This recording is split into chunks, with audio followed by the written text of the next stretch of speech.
एक राजा का बेटा प्रताप और मंत्री का बेटा शक्ति दोनों गहरे मित्र थे। दोनों में बहुत सच्ची मित्रता थी।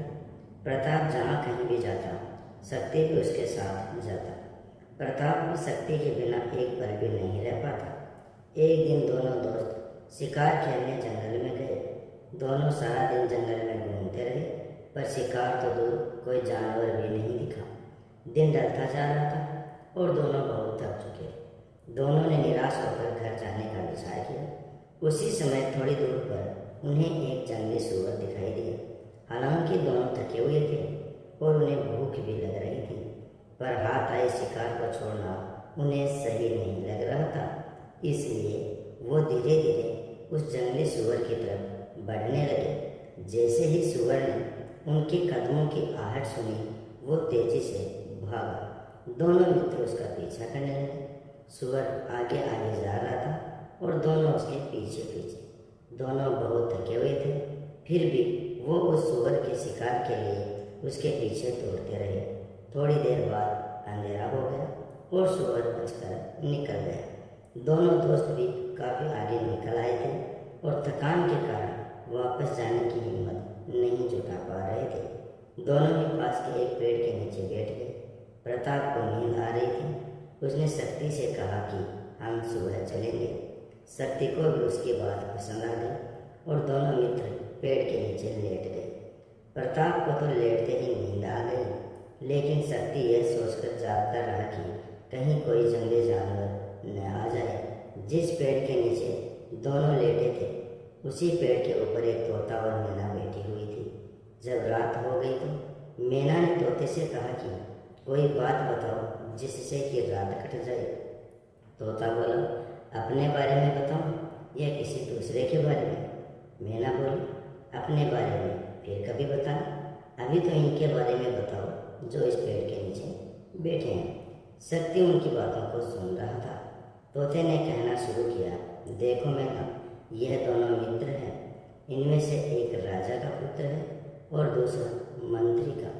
यह जो राजा का पुत्र है, इस पर बहुत बड़ी मुसीबत आने वाली है। कुछ दिनों बाद इसकी शादी होने वाली है। मैना बोली, इसमें कैसी मुसीबत? तोता बोला, सबसे पहली मुसीबत तो तब आएगी जब बारात जाएगी। जब बारात रास्ते में एक सूखी नदी को पार करेगी, बाराती तो सब निकल जाएंगे, लेकिन जब दूल्हे की पालकी निकलेगी तो नदी में पानी आ जाएगा और पालकी बह जाएगी। अगर कोई सुन रहा हो तो एक काम करे, बारात की नदी पार करने से पहले पालकी को पार करा दे। इससे राजकुमार बच गया तो दूसरी मुसीबत आएगी। जब बारात नगर में पहुंचेगी और पालकी को मंडप से उतारा जाएगा तो अचानक कहीं से शेर आ जाएगा और दूल्हे पर हमला कर उसे मार देगा। अगर कोई सुन रहा हो तो सावधान रहे और उस शेर को मार दे। जब राजकुमार इससे भी बच जाएगा तो एक आफत और आएगी। जब बारात लौट कर आएगी तो एक बरगद के पेड़ के नीचे ठहरेगी। राजकुमार भी एक तरफ लेट जाएगा, लेकिन जैसे ही वो लेटेगा, पेड़ की एक डाल टूटकर राजकुमार पर गिरेगी और वो मर जाएगा। अगर कोई सुन रहा हो तो एक काम करे, बारात को वहीं छोड़कर राजकुमार को थोड़ा और आगे ले जाए और दूसरे पेड़ के नीचे सो जाए। अगर राजकुमार इससे भी बच गया तो एक मुसीबत और आएगी। जब पहली रात राजकुमार अपनी राजकुमारी के पास सोएगा तो आधी रात में एक काला सांप आएगा और राजकुमार को डसलेगा। अगर कोई सुन रहा हो तो रात भर वहाँ पहरा दे तो और सांप को मार दे। अगर राजकुमार इससे भी बच गया तो दूसरे दिन एक नागिन भी आएगी और राजकुमार को काट लेगी। अगर कोई सुन रहा हो तो रात भर पहरा दे और नागिन को मार दे। जब इन सब मुसीबतों से राजकुमार बच गया तो बहुत दिनों तक जिएगा और राज करेगा। लेकिन एक बात और मैना, यदि कोई यह सुन रहा है तो वो यह बात किसी को न बताए, वरना वो पत्थर का बन जाएगा। मैना ने पूछा, यदि वो पत्थर का बन जाएगा तो फिर से आदमी नहीं बनेगा? तोता बोला, हाँ, बन सकता है।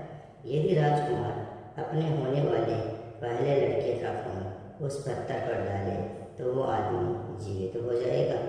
इतना कहकर तोता चुप हो गया। रात बीत चुकी थी। शक्ति सोच में पड़ गया, पर अंदर ही अंदर कुछ भी था कि वो अब अपने दोस्त को बचा पाएगा। दिन निकला और दोनों दोस्त अपने नगर लौट आए। कुछ दिनों बाद प्रताप के विवाह की तैयारी होने लगी। ठीक समय पर बारात रवाना हुई। शक्ति भी साथ चला। चलते चलते रास्ते में सूखी नदी आई। शक्ति ने आगे बढ़ते हुए कहा कि पहले पालकी को आगे निकलने दो। जैसे ही पालकी दूसरे तक पहुंची कि नदी में बाढ़ आ गई। जरा सी देर हो जाती तो पालकी डूब जाती।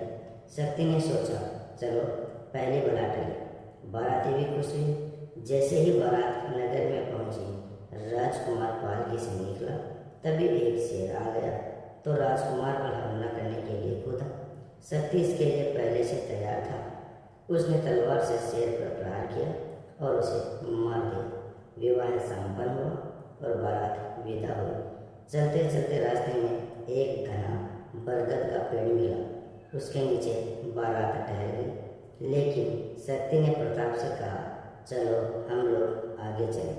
4 कदम पर ही इससे भी अच्छी जगह है।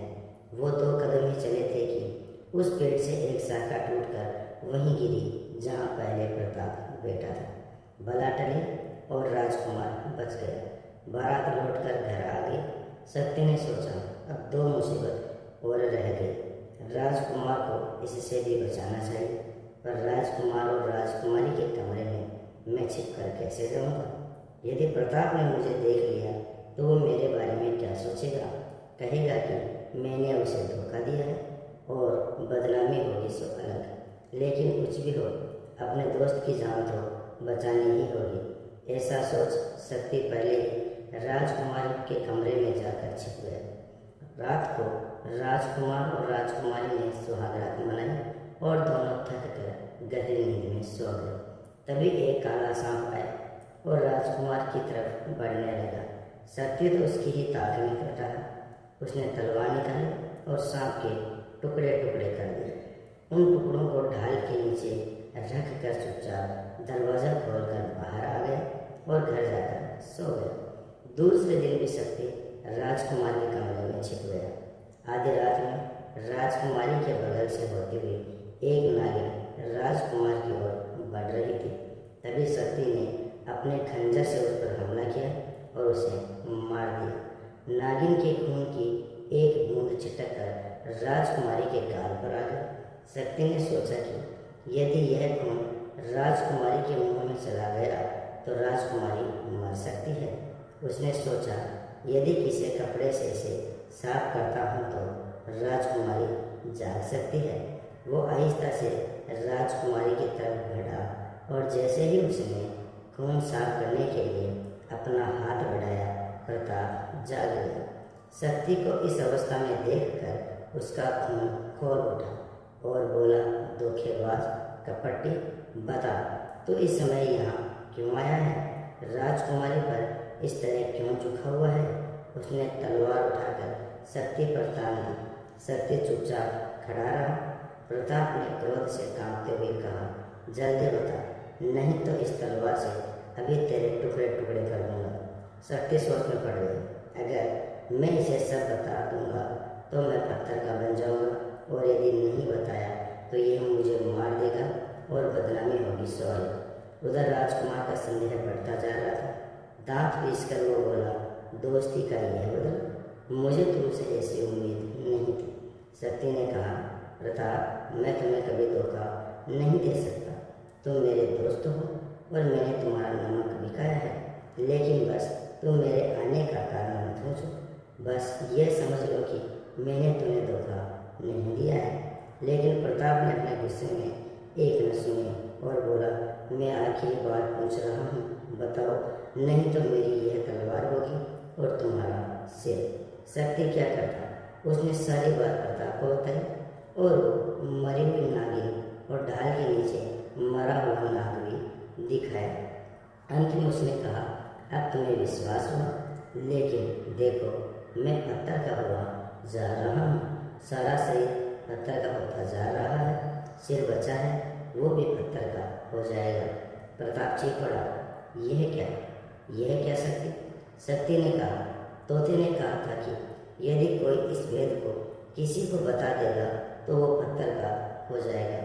शक्ति ने कहा, प्रताप मैं जानता हूँ कि तुम्हें कितना दुख होगा, लेकिन तोते ने बताया था कि मैं फिर जीवित हो सकता हूँ जब तुम अपने पहले पुत्र का खून पत्थर पर चढ़ाओगे। इतना कहते कहते शक्ति पूरा पत्थर बन गया।